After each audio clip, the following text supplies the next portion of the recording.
Eu vou me servir de vários livros do Nietzsche, tá, que eu vou citá-los, né, durante a minha fala. Eu até trouxe alguns aqui para apresentá-los no final, tá, dessa aula. Então, ao contrário do que eu fiz com Spinoza, que eu usei somente o livro Ética, né, que é o livro mais importante dele, eu vou me servir de vários livros do Nietzsche, inclusive fragmentos póstumos do Nietzsche. Né? Existem fragmentos, né, que o Nietzsche não chegou a publicar em vida, são chamados fragmentos póstumos, e são importantes para a gente poder entender melhor conceitos como vontade de potência, niilismo, né, e eterno retorno. Num desses fragmentos póstumos, o Nietzsche ele vai dizer que o mundo, para ele, é vontade de potência. Para o Nietzsche, o mundo ele é constituído por forças que querem sempre mais potência. O querer da força chama-se vontade de potência. Então, claro, estamos aqui numa abstração, porque a gente não vê essas forças. Essas forças são inconscientes. Mas, para o Nietzsche, elas constituem o que ele entendeu por mundo, ou ainda por vida, né? Porque para ele mundo e vida acabam sendo a mesma coisa.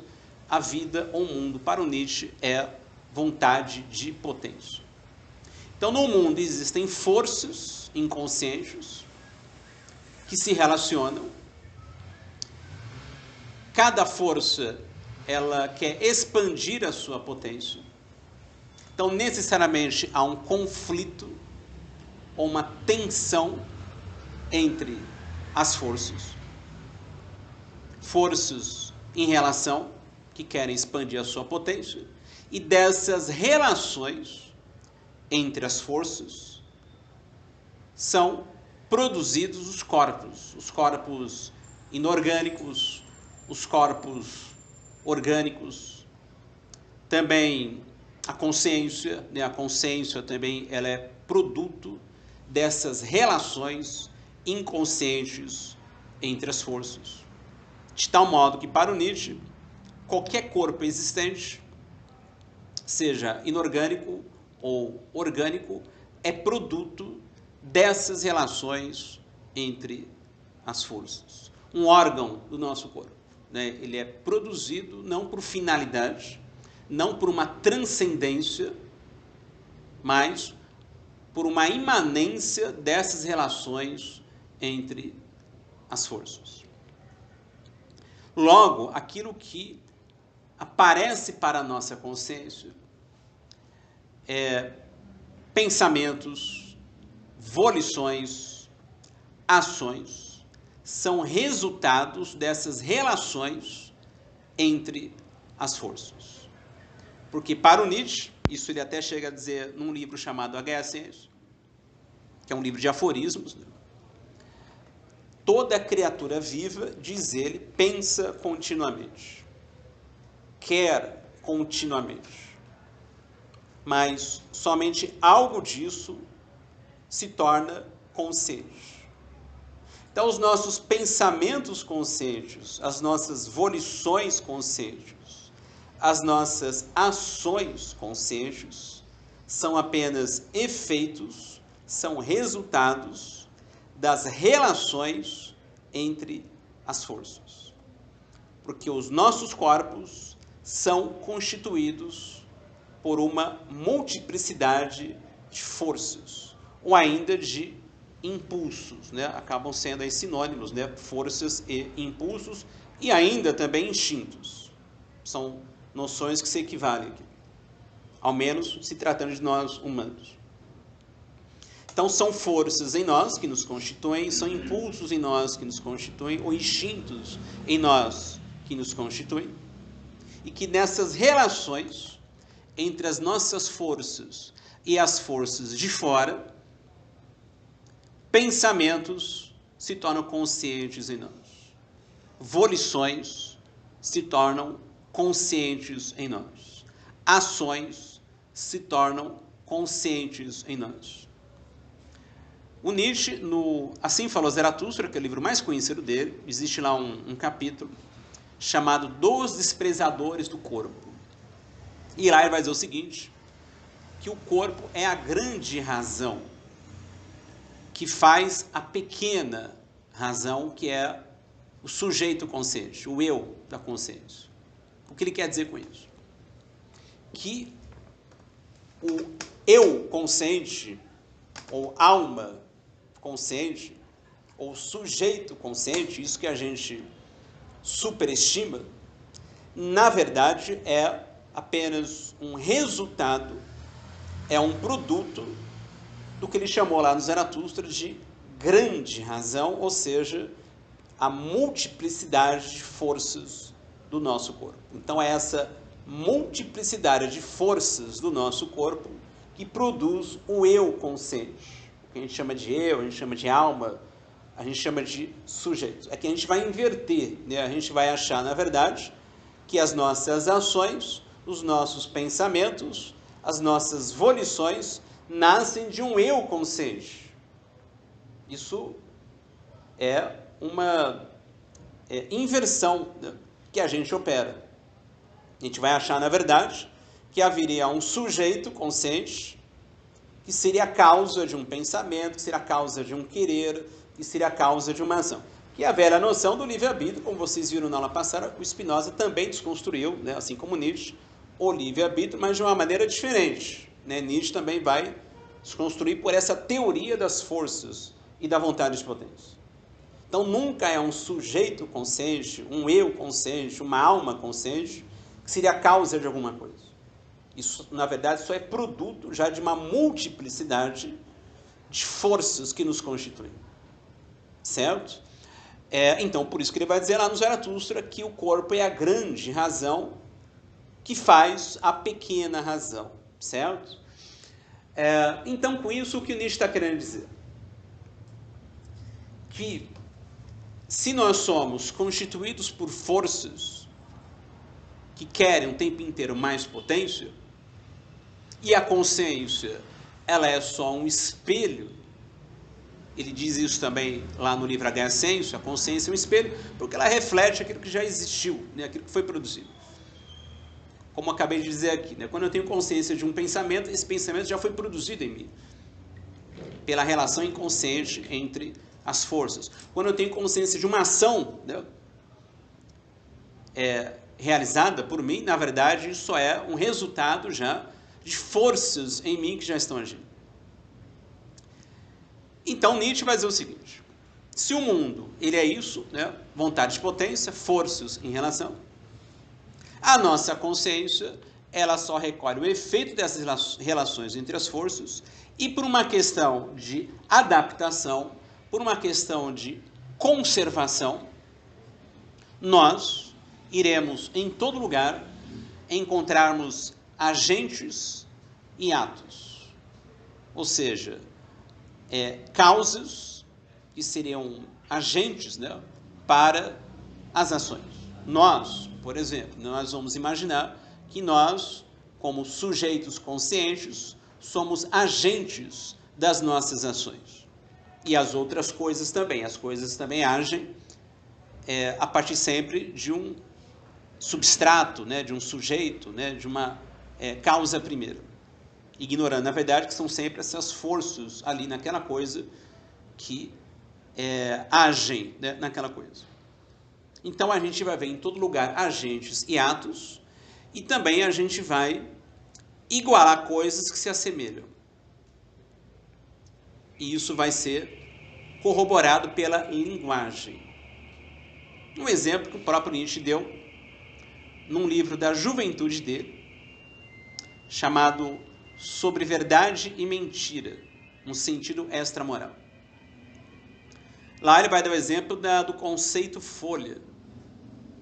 Então a gente vai igualar duas coisas que se assemelham. Esse exemplo dele é o exemplo da folha. São dois corpos que se assemelham. É claro que um é diferente do outro, né? Se você pegar uma folha, ela é realmente distinta da outra folha, certo?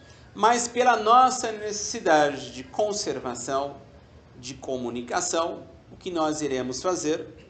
Nós iremos igualar essas duas coisas que são semelhantes, mas que não são realmente idênticas. Então eu vou igualar essas duas coisas, esses dois corpos, sob o conceito de folha. Então o conceito de folha subsume coisas realmente distintas, mas que a gente percebe que são semelhantes. Da mesma maneira, a gente vai, pelo conceito de cadeira, a gente vai agrupar coisas que são realmente distintas. Uma cadeira é realmente distinta da outra, mas como elas se assemelham, né, então eu vou reuni-las nesse conceito, né, que é o conceito de cadeira. Da mesma maneira, ser humano, brasileiros, homens, mulheres, cães, gatos, árvores, etc. Então fazemos isso, diz o Nietzsche, ele vai dizer isso, por exemplo, lá na Guerra Ciência, pela nossa necessidade de comunicação. Então a gente vai, pela linguagem, fixar as coisas, vai nomear as coisas. Cadeira, folha, ser humano, cão, coisas que são realmente distintas, mas que se assemelham. E aí a gente vai reuni-las, né, a partir do conceito. Então a gente vai fazer isso o tempo inteiro.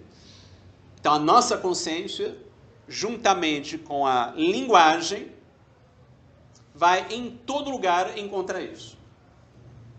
Então isso vai fazer com que o mundo se torne antropomórfico. Dessa maneira, o ser humano ele vai organizar o mundo. Mas que mundo é esse? É um mundo antropomórfico. Não é um mundo que ele está dizendo aqui que é o mundo caótico das forças. Essas forças inconscientes que querem mais potência, certo? Esse mundo aqui é um mundo antropomorfizado, é um mundo onde entra a consciência, onde entra a linguagem e a nossa adaptação ao mundo. O Nietzsche não vai negar a importância disso. Se nós estamos aqui hoje, é em razão disso, essa capacidade que o ser humano tem, desde que ele existe, de lidar com representações por meio da consciência e da linguagem, certo? Então o problema não é isso. O problema não é antropomorfizarmos o mundo e ignorarmos que sob esse mundo aparentemente organizado pela consciência humana, pela linguagem humana, há as forças que constituem tudo que existe, que criam, que destroem as coisas do mundo. É o que ele entendeu por Dionísio, inclusive, né? Essas forças dionisíacas da natureza, né? Que destroem as coisas, que criam novas formas, né? Tudo isso tem a ver com o mundo, né? Com vontade de potência. Então a gente ignora isso porque a gente vai ficar lidando apenas com representações, com linguagem, com ações, né, que nos conservam. Então o problema não é isso. O problema é quando, a partir disso, vai surgir no Ocidente o anseio a todo custo pela verdade. Ou seja, por aquilo que é. Porque para o Nietzsche, essa necessidade, como vocês viram, de fixar as coisas por meio da linguagem, a árvore é verde, o céu é azul, eu sou homem, eu sou brasileiro, etc. Isso que serve para a nossa conservação. A partir disso, num certo momento no Ocidente, vai surgir o anseio por aquilo que é, ou seja, por aquilo que é verdadeiro em si mesmo. Uma verdade absoluta, uma verdade universal. E o Nietzsche diz qual foi esse momento. Foi a partir de Sócrates e Platão que surgiu no Ocidente essa vontade de buscar a todo custo aquilo que não muda, aquilo que é. Aí que vai surgir a metafísica tradicional no Ocidente. Que Platão vai, a partir de Sócrates, sistematizar isso pela dualidade dos mundos. Platão vai dizer o seguinte, que esse nosso mundo, que é um mundo sensível, é um mundo falso, é um mundo imperfeito. Por quê? Porque por mais que a gente aparentemente fixe as coisas pela linguagem, as coisas estão mudando. Existe nascimento, existe morte, existe crescimento, existe envelhecimento. Então há um devir no mundo, há um escoamento perpétuo no mundo. Por mais que a gente fixe arbitrariamente o devir das coisas pela linguagem. Quando eu digo assim, a árvore é verde, é uma tentativa de fixar a coisa, mas na verdade a árvore está mudando o tempo inteiro. Ela vai deixar de ser verde em algum momento, certo? Mas, para poder ter a comunicação, né, se eu fixo as coisas pela linguagem, eu vou conseguir comunicar os meus estados de ânimo, né, as coisas que eu percebo, por meio da linguagem. Então, Platão vai dizer o seguinte, então esse mundo que a gente vive é um mundo imperfeito, um mundo sensível, deve existir um outro mundo onde nada mude, que é o mundo, no platonismo, que é o mundo das ideias, que é o mundo inteligível. Como Sócrates fazia, né, lá em Atenas, né, ele interrogava um sofista e perguntava, por exemplo, o que é o belo? Aí o sofista respondia, o belo é o pôr do sol. Ou o belo é uma música. Uma música é bela, o pôr do sol é belo. Aquela pessoa é bela. Aí o Sócrates dizia, mas eu não perguntei o que é este belo e nem aquele belo. Eu perguntei o que é o belo, a essência do belo. Então Sócrates apontou para o mundo transcendente.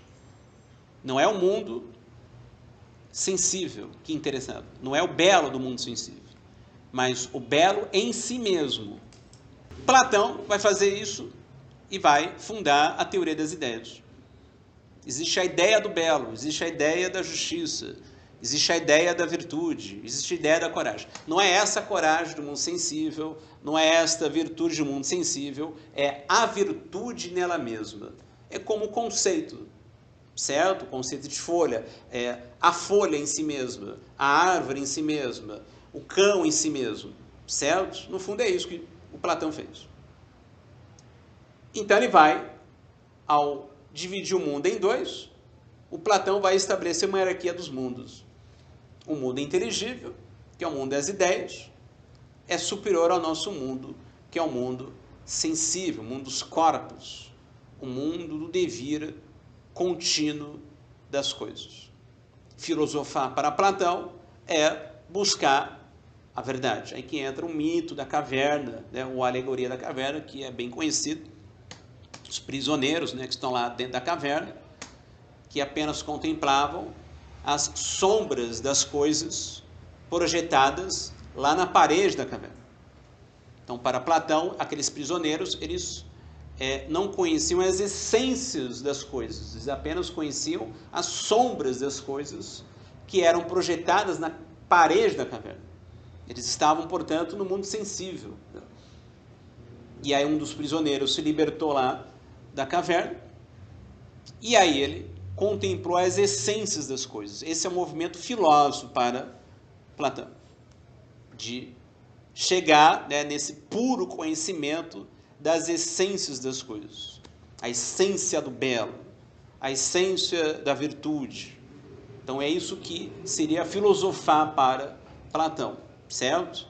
Então Nietzsche, claro, ele vai fazer uma crítica contundente a essa metafísica na filosofia, a partir de Sócrates e Platão, porque vai haver um desprezo do corpo, um desprezo por esse mundo, do devir, e vai se buscar um mundo, na verdade, que não existe, né, mas que se acredita ser um mundo verdadeiro. E ele vai dizer o seguinte, esse niilismo na filosofia, e começou com Sócrates e Platão, negação do mundo sensível, e uma pretensão de chegar a um mundo supostamente puro, né, verdadeiro, isso tem uma causa, diz o Nietzsche. Essa vontade de verdade a todo custo, tem uma causa, diz o Nietzsche. Essa causa é fisiológica. Vem de um cansaço fisiológico por viver neste mundo. Por haver um cansaço fisiológico por viver neste mundo, vai haver a necessidade, não só em Sócrates e Platão, mas em todo niilista, né, de buscar um outro mundo superior ao mundo em que vivemos. O que é a fisiologia para o Nietzsche? Já que a vontade de verdade, ela veio de uma fisiologia cansada. Evidentemente, isso não é exclusividade de Sócrates e Platão. É que começou aqui, né, no Ocidente, essa vontade de verdade. E isso vai influenciar não somente a própria história da filosofia, vai influenciar o próprio cristianismo, né, onde também vai haver a divisão dos mundos, né, o reino de Deus, né, prometido para o pecador que fizer penitência. Então, o platonismo também vai estar presente também no cristianismo, né, na modernidade, enfim. Então, se isso vem de um cansaço fisiológico, o que é a fisiologia para o Nietzsche, que ele entendeu por fisiologia? A fisiologia para o Nietzsche, ela é sempre uma configuração de forças ou de impulsos num determinado corpo. Então, o nosso corpo, que é constituído por uma multiplicidade de forças ou de impulsos, há no nosso corpo uma configuração dessas forças ou desses impulsos. Mas o Nietzsche vai dizer o seguinte: uma coisa é a fisiologia forte, saudável, onde há uma hierarquização dessas forças ou desses impulsos. Outra coisa é uma fisiologia doente, decadente, onde há uma desagregação dessas forças ou desses impulsos. Qual é a diferença da fisiologia saudável e da fisiologia doente, mórbida, decadente, nos termos nietzschianos? Quando existe uma hierarquização das forças ou dos impulsos num determinado corpo,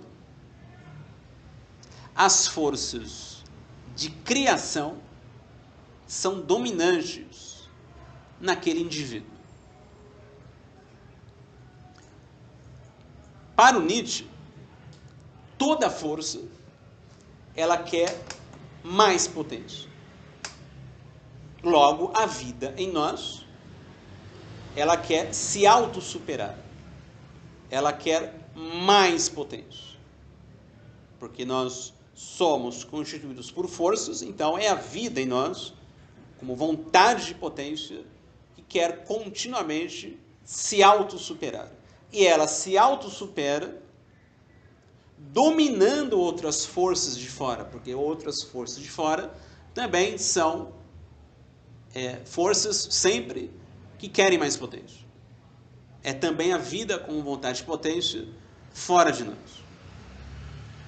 Então, quando nossas forças dominam outras forças, transmutam essas forças em mais potência, a vida em nós, ela se autossupera. Essas forças em nós, que transmutam forças de fora em mais potência, são as forças ativas, são forças de criação, diz o Nietzsche. Há forças em nós que não conseguem fazer isso. há forças em nós que são dominadas por forças de fora. Forças do clima, forças da alimentação, forças da bebida, etc. Porque há força em tudo para o Nietzsche. Essas outras forças em nós, que são dominadas por forças de fora, que não conseguem crescer em potência nas relações com essas outras forças, são denominados pelo Nietzsche de forças passivas ou reativas. Isso, por exemplo, está em Fragmento Póstumo. Essas forças são secundárias em nós. São forças de adaptação, de conservação da existência. Ou seja, eu me adapto, né, às circunstâncias externas. Eu viso, né, adaptar-me, né, às circunstâncias externas, porque eu sou dominado por forças dessas circunstâncias externas. Mas há em mim aquelas outras forças que eu falei para vocês, que dominam outras forças, que transmutam essas forças em mais potência. Então aí, isso enquanto é mantido em mim, essa hierarquização das forças, as dominantes são as ativas, são as criadoras, isso constitui o que ele chamou de fisiologia saudável, né? Uma feliz coordenação das forças. Ele também chega a dizer em outro lugar. Mas o Nietzsche, ele não vai separar a fisiologia da psicologia. Daí a psicofisiologia nietzschiana. Por quê? Como vocês viram, tudo que se manifesta para a nossa consciência é sempre efeito dessas relações inconscientes entre as forças. Logo, havendo uma fisiologia forte, esta que eu acabei de dizer, onde há um domínio naquele indivíduo das forças ativas, há também uma psicologia de alguém que é forte, de alguém que é saudável. Sintomas como aquele indivíduo que esquece o que aconteceu, já que a consciência, ela acolhe os efeitos das relações entre as forças. Como vocês viram, não somente pensamentos, volições e ações que a consciência ela acolhe, né? Ela é sempre o lugar do efeito, né? Mas também impressões produzidas nas relações entre as forças. Isso também é acolhido pela nossa consciência. Impressões visuais, impressões sonoras, etc. Só que, vejam só, em razão de um domínio naquele indivíduo das forças ativas, aquilo que é acolhido vai para o estado de digestão psíquica ou assimilação psíquica, diz o Nietzsche. Isto é, aquela impressão, ela não fica alojada na consciência. Ela vai para um estado de digestão ou assimilação psíquica, sendo transmutada em mais potência ou em alimento. Talvez você já tenha ouvido falar do enunciado nietzschiano, que está lá no livro Crepúsculo dos Vidros, que não me mata, me torna mais forte. Outro dia eu vi até numa etiqueta de calça de moletom. Tinha isso. Que não me mata, me torna mais forte. Sem a assinatura dele, Nietzsche. Certo? Isso, deveria dar o crédito, né, para o autor da frase. Né? E aí, se você não entender a filosofia do Nietzsche, você não entende esse enunciado. O que não me mata, me tornou mais forte. Porque existir é existir sempre em relação com forças. E nessas relações entre as forças, as impressões são produzidas em nós, são acolhidas pela nossa consciência. Se em mim há um domínio das forças ativas, a hierarquização, né, das forças, a fisiologia saudável, logo, facilmente eu esqueço aquilo que aconteceu. E aí aquilo vai ser transmutado em mais potência. Isso é extrair mais potência de uma força. Isso é você se tornar mais forte a partir daquilo que lhe aconteceu. Isso acontece em razão do esquecimento. Mas é bom dizer aqui, esquecer não é destruir uma impressão. Ela apenas deixa de ser ressentida por nós. Porque no inconsciente, ela vai ser transmutada em mais potência. Lá no Assim Falou Zaratustra, ele, de modo metafórico, ele fala sobre isso. Sobre cozinhar um acaso na panela. Já que aconteceu, o acaso vai ser cozido na panela até se tornar o meu alimento, me tornando mais forte. Certo? Então, isso vai acontecer no indivíduo por quê? Porque esse indivíduo, ele tem uma fisiologia saudável, logo, uma psicologia também saudável. Então, Nietzsche não vai separar a psicologia do corpo. Ele vai fazer uma crítica à psicologia do eu, à psicologia da alma, à psicologia do sujeito. Essa psicologia é metafísica, psicologia do ser. O eu como ser, né? A alma como ser, né? Algo que não muda. E ele vai provocar os psicólogos da época dele, do século XIX, a irem para o corpo, investigarem o corpo, as forças do corpo.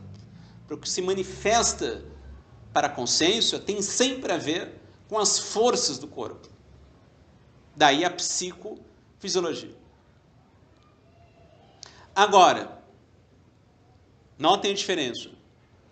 Quando existe uma fisiologia onde não há a hierarquização das forças, quando é dominante justamente aquelas forças que não conseguem crescer em potência, ou seja, quando eu sou dominado por forças de fora, e as forças em mim que querem mais potência não conseguem transmutar essas forças em mais potência, eu sou dominado por forças passivas ou reativas, havendo, portanto, uma interiorização dos instintos, dos impulsos de criação ou dessas forças ativas. Vai existir uma desagregação fisiológica agora. Também vai haver uma psicologia dessa fisiologia doente. Aí facilmente o indivíduo ele ressente aquilo que aconteceu. Então, o ressentimento para o Nietzsche, no seu primeiro aspecto, é uma indigestão das impressões. É um não conseguir livrar-se da impressão uma vez recebida. Isso está lá no livro Genealogia da Moral, no início da segunda dissertação do livro. Um não conseguir livrar-se da impressão, vejam só, a impressão é o resultado das forças, certo? Uma vez recebido. Aí aquilo é ressentido inúmeras vezes por mim. Aí eu digo assim, as coisas deveriam ter acontecido de um outro modo. As pessoas deveriam ter agido de um outro modo. Eu deveria ter feito de outro modo, porque eu acredito no livre-arbítrio, eu acredito no sujeito consciente. Eu acho que se eu tivesse agido de outra maneira, a minha vida hoje seria melhor. Se as pessoas tivessem agido de outra maneira, hoje a minha vida seria melhor. Se eu tivesse nascido num outro país, numa outra época, a minha vida hoje seria melhor. Então, esse ressentido, esse então que não consegue livrar-se da impressão uma vez recebida, ele sofre dos acontecimentos na sua existência.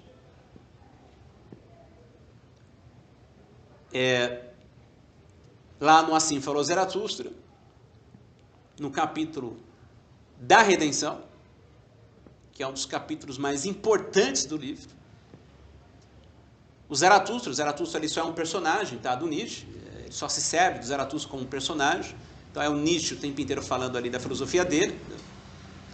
O Zaratustra diz assim: A vida, ela se encontra aprisionada na humanidade. E vocês entenderam aqui o que é a vida, né? É vontade de potência, forças em nós. Qual é o nome da prisão da vida na humanidade? Zaratustra diz: é aquilo que foi, é aquilo que aconteceu. A pedra que não pode ser movida. Uma imagem bem interessante que o Zaratustra passa lá, né, nesse texto.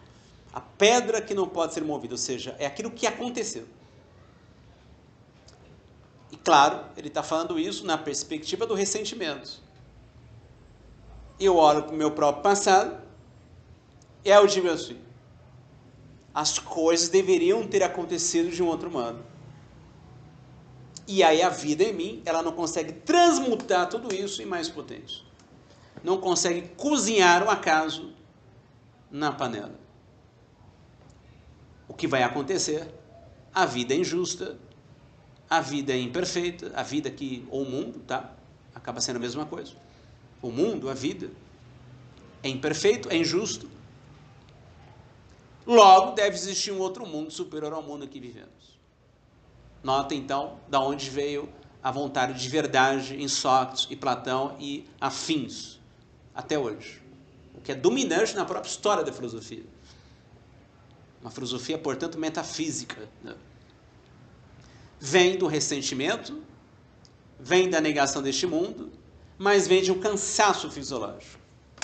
Daí Nietzsche dizendo o crepúsculo dos vidros, né? Sócrates estava cansado deste mundo.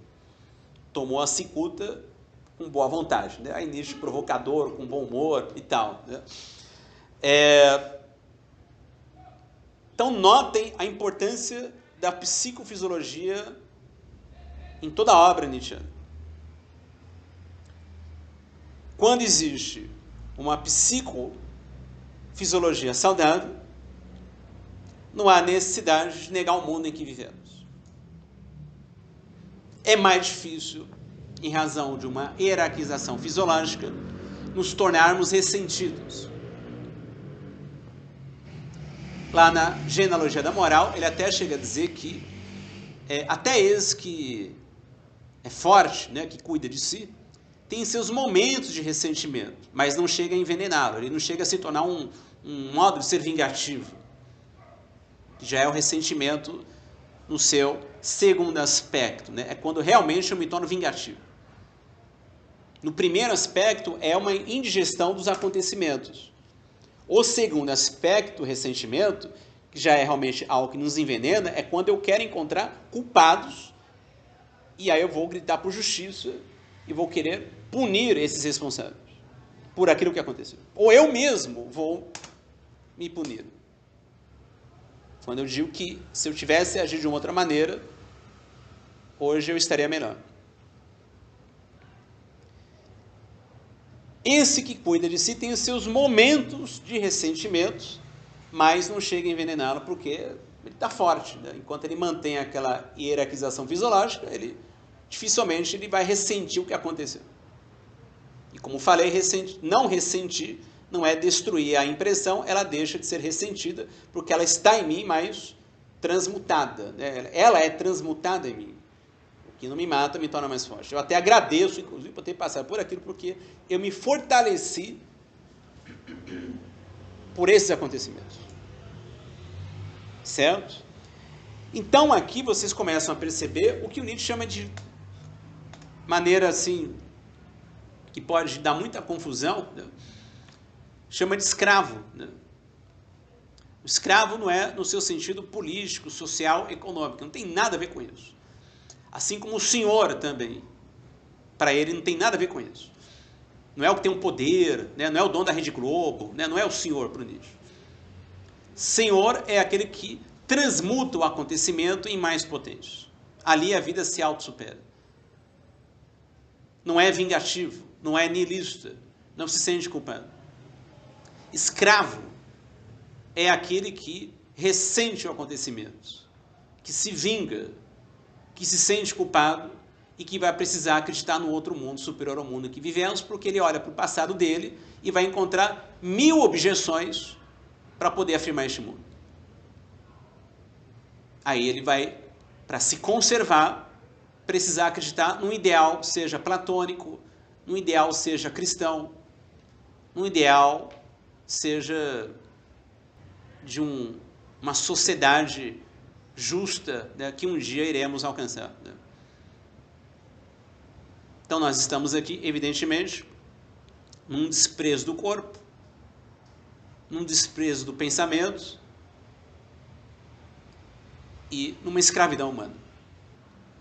Então Nietzsche, pensador do martelo, né, destruidor de ídolos, crítico violento dos valores em curso, que adoecem a vida e que são sintomas de uma vida adoecida. A crítica nietzschiana não é movida por ressentimentos. Há uma grande alegria na destruição, para poder haver o novo, para surgir outra coisa. Daí a crítica ser necessária. Então vejam só.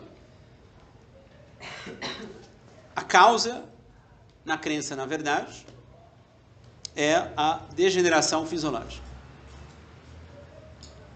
Logo, a saída nietzschiana para a cura e saúde humana é o favorecimento fisiológico. Por quê? Porque se um enfraquecimento fisiológico vai permitir que haja um ressentimento em nós, como memória das impressões e também como modo de ser vingativo, e também como vontade nihilista, anseio a todo custo pela verdade.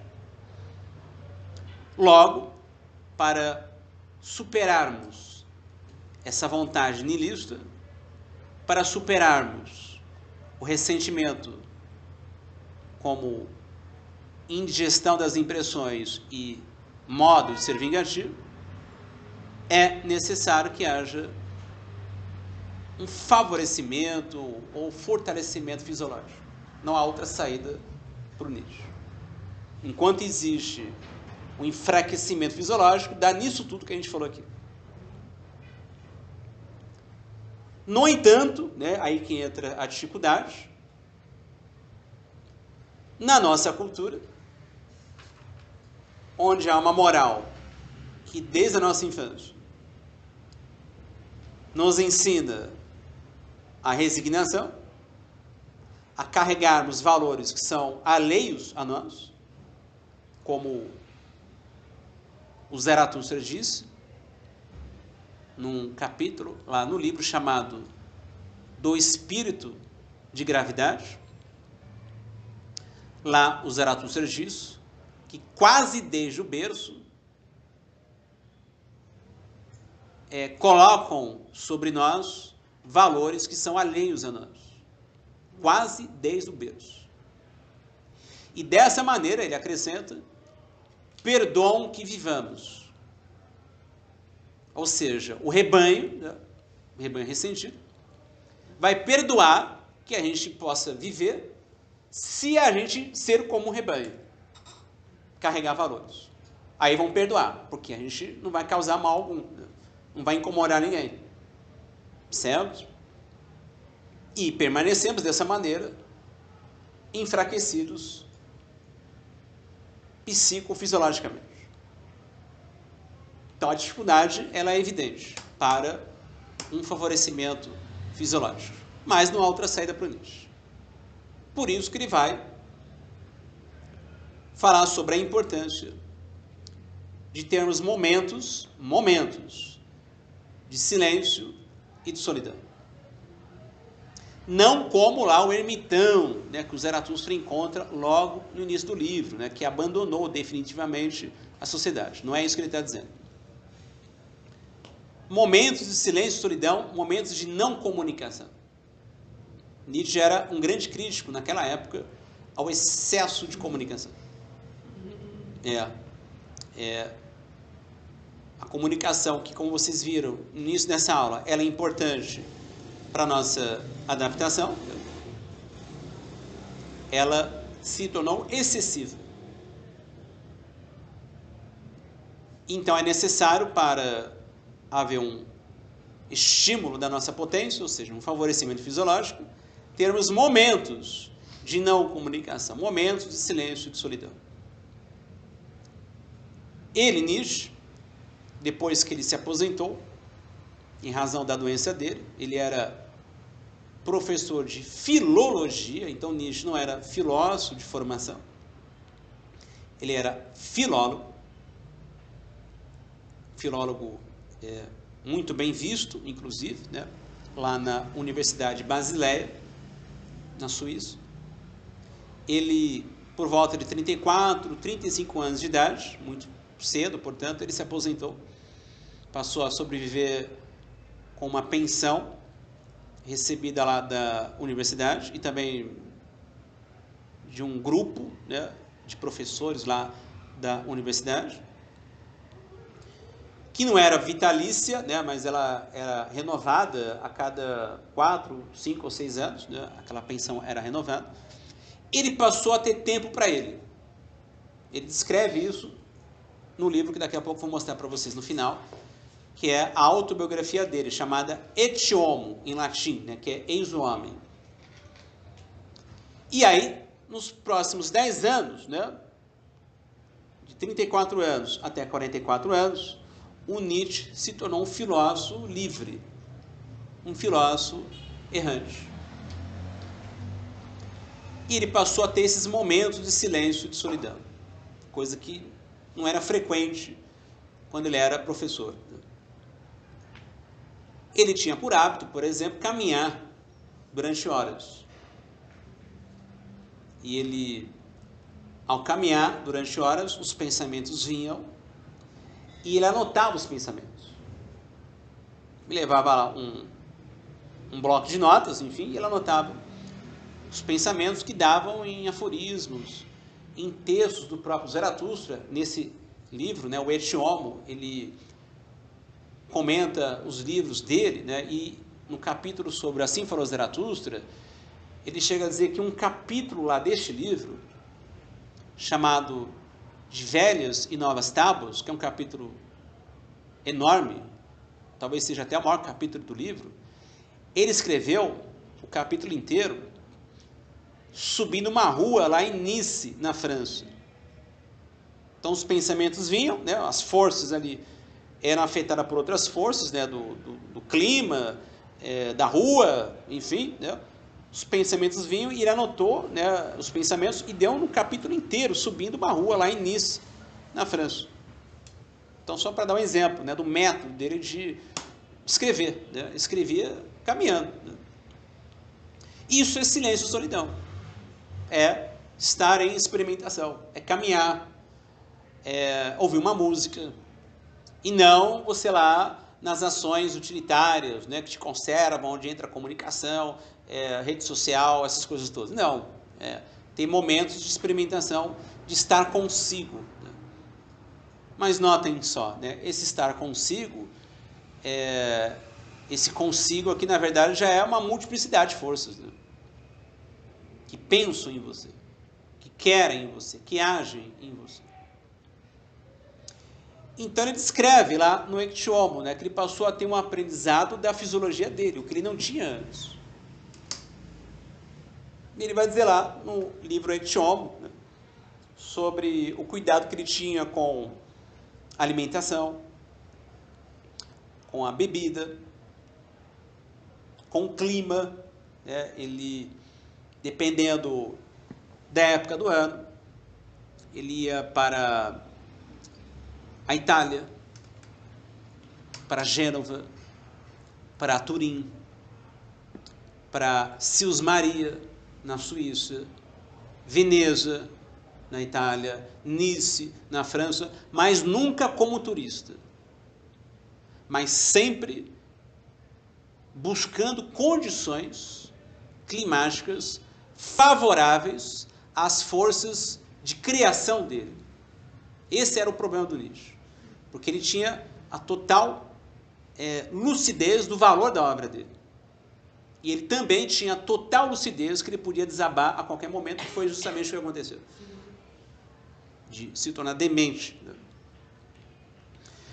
Então ele tinha a urgência da obra. Para isso era necessário favorecer as forças de criação. E nem sempre ele acertava, né? Então ele ia uma certa cidade e aí de repente nada acontecia, né? Então ele mudava ali de cidade, ia outra para cidade, para poder se sentir melhor, né? Para poder produzir a obra. Então não somente clima, alimentação, bebida, mas também companhias, né? Pessoas agradáveis, livros. Isso tudo está lá no Ecce Homo, que inclusive fica aí como sugestão para quem nunca leu nada de Nietzsche. Entre pelo Ecce Homo, que ali, ainda mais depois dessa aula, vai ser bem interessante vocês terem contato com o texto do Nietzsche, especialmente lá no Ecce Homo. Isso significa o seguinte, que ninguém está destinado, né, a viver de modo fraco, né, ou de modo forte. Somos tornados fracos, né, ou fortes. Por acaso, né, ele teve um aprendizado da fisiologia dele, por acaso em razão da doença orgânica dele, né, que o levou à aposentadoria. E é bom aqui entender o termo doença, né? Nietzsche era doente organicamente. Provavelmente ele tinha sífilis, certo? Mas, do ponto de vista das forças do corpo, ele era saudável. Aquela hierarquização das forças que eu falei para vocês. Certo? Então, não entender a doença aqui orgânica. O Nietzsche está falando da doença já da desagregação das forças. Onde eu acabo me tornando ressentido. Estar doente já é um modo ressentido de existir, diz ele. Certo?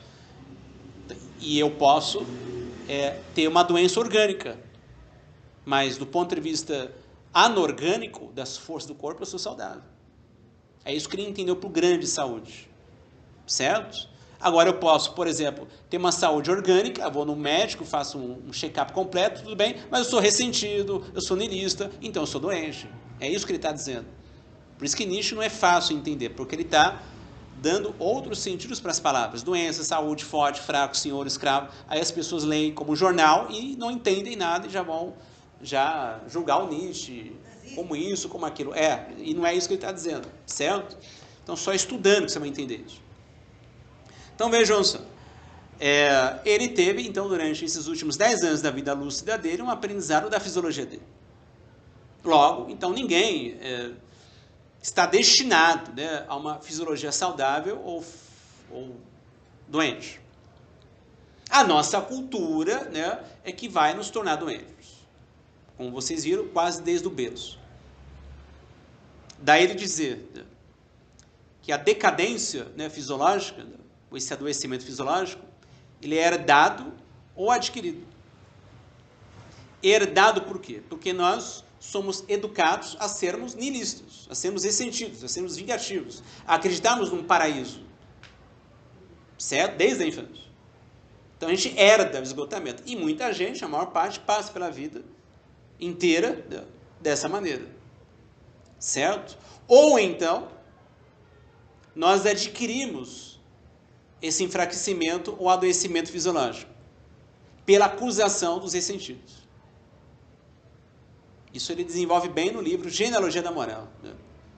O forte é tornado fraco, não porque o forte escolheu ser fraco, mas por causa da acusação contínua do rebanho ressentido. Aí eu acho que o problema está comigo. Né? Não devo ser feliz, não devo viver dessa maneira porque eu sou diferente. O problema está comigo. Aí eu sou tornado fraco. Então aí eu adquiro a fraqueza.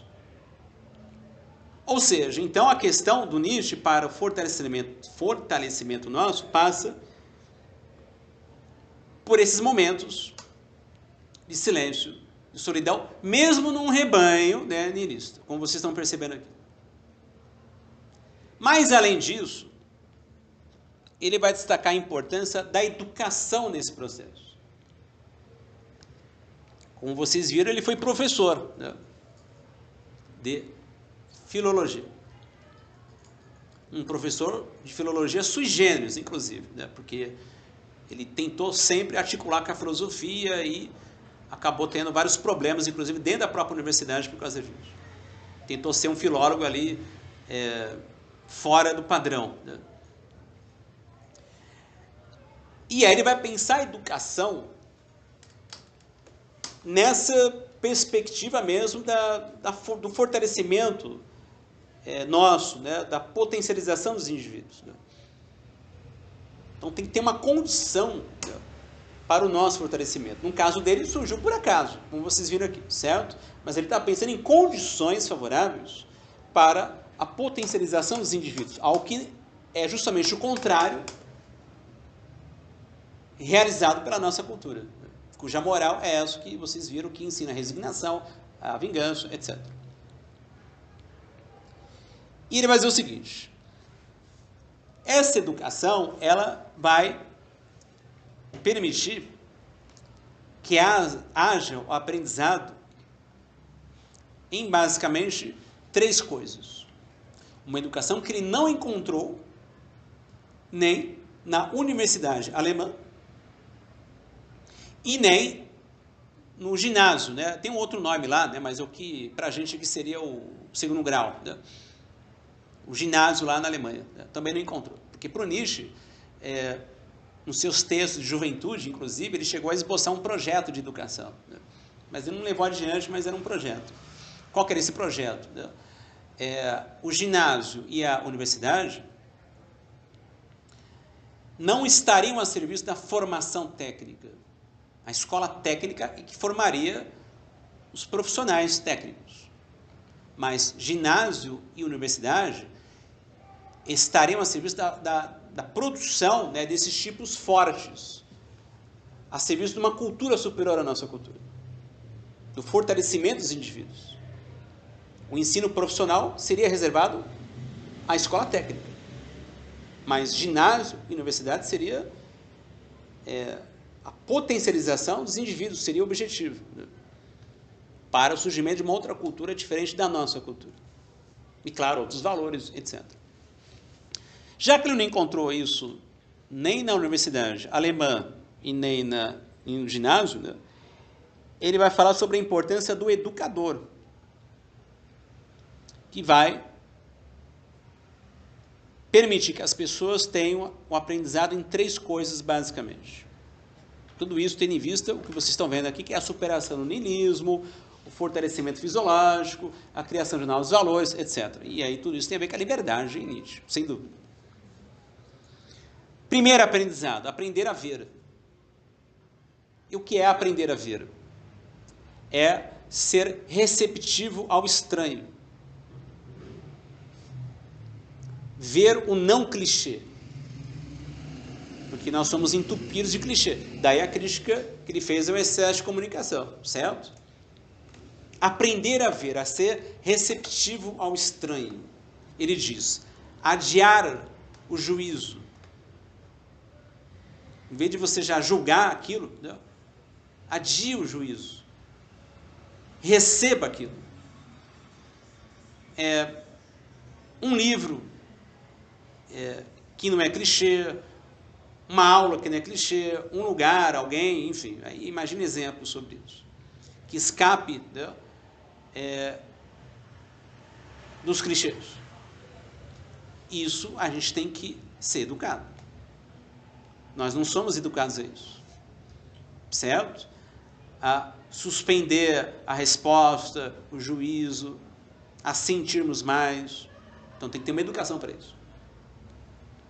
Também é necessário que haja um aprendizado no pensar. Você tem que aprender a pensar.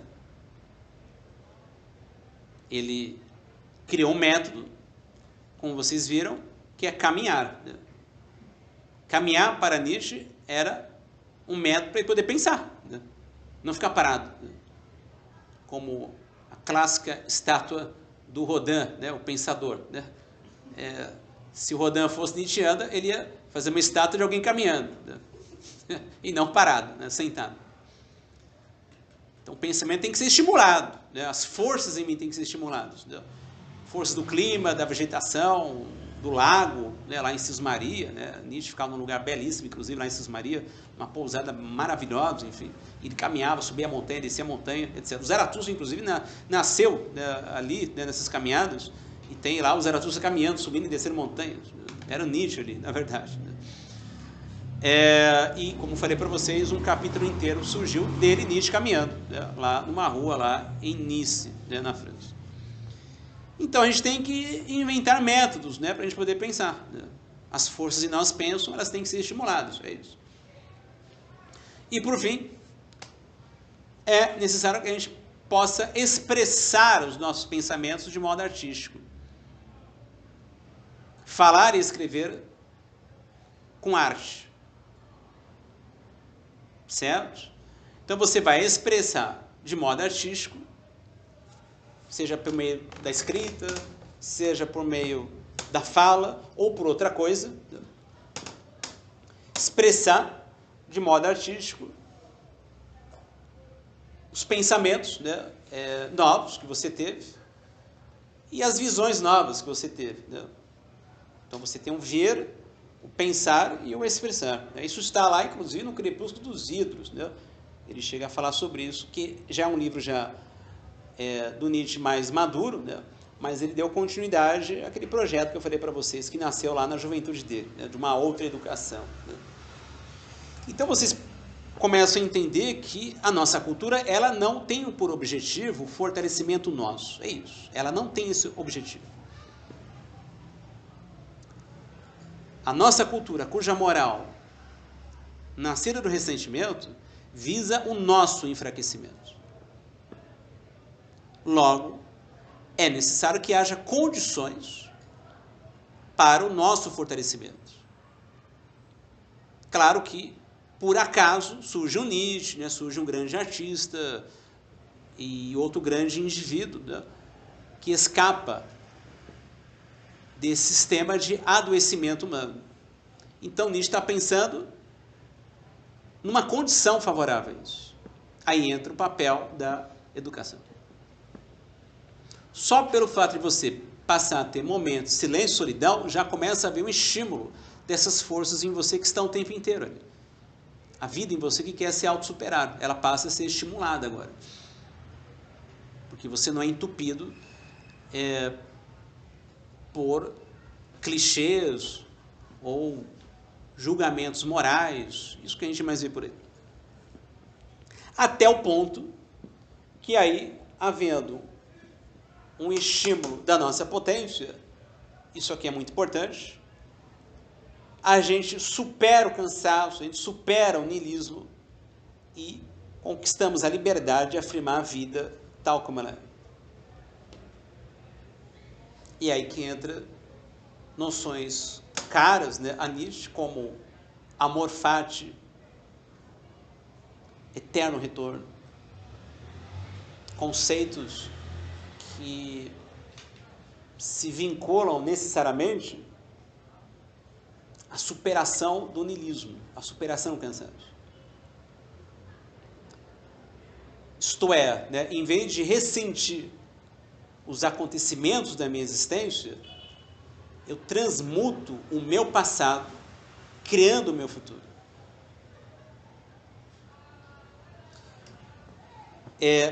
Basicamente, a ideia do eterno retorno nietzschiano, que é impossível de ser passada para vocês aqui, ela está diretamente ligada com a ideia de um futuro inovador. Não tem nada a ver com o ideal, mas é um futuro inovador que é criado a partir das forças que me constituem. Mas esse futuro inovador,